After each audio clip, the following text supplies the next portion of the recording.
Another hurdle cleared. The House Energy and Commerce Committee approving the Republicans' Obamacare replacement plan after a 27-hour marathon hearing. Congressman Bill Johnson was at that hearing. He joins me now. You've been awake for 36 hours, is that right? It's pretty close to it, Melissa. It's been a long day, a long 2 days. What was it like? Have you had a lot of coffee? Was there a lot of screaming and yelling? Were there people falling asleep on the sidelines? Talk to me. Not a lot of screaming and yelling. This is very, very important work on both sides of the aisle. As you might imagine, there are strong feelings on both sides. For the most part, members were very engaged. Now, you might have had a few members walk off and nod off, in a side room or something. But for the most part, everybody I saw was engaged in the process. And did you feel like there was an open give and take of ideas and opinions and there was compromising going on? Or because from the outside to a lot of people, it seems very dug in.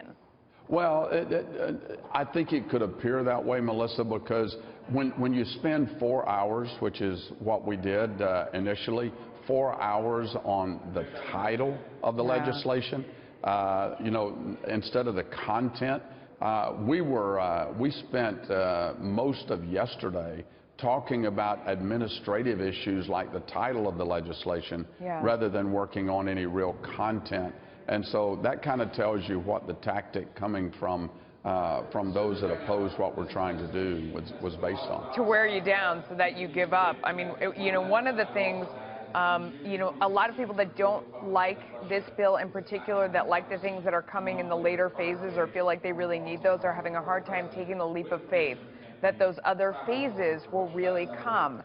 Do you agree with them? Well, I can understand their perception, and I can tell you that we all understand that this is a process, and this is just the first step of the process. It's probably the most important part of the process because it really cuts at the core of Obamacare, the individual mandate, the employer mandate, the taxes, the fines, the fees, the penalties. Those are the things that have to go first. But clearly, there's a lot of work that's got to be done. And is there a guarantee you can give to those who are doubting and who are worried that, all the same people won't be in place as you get to phase 2 and 3 and that we'll be stuck with just this part?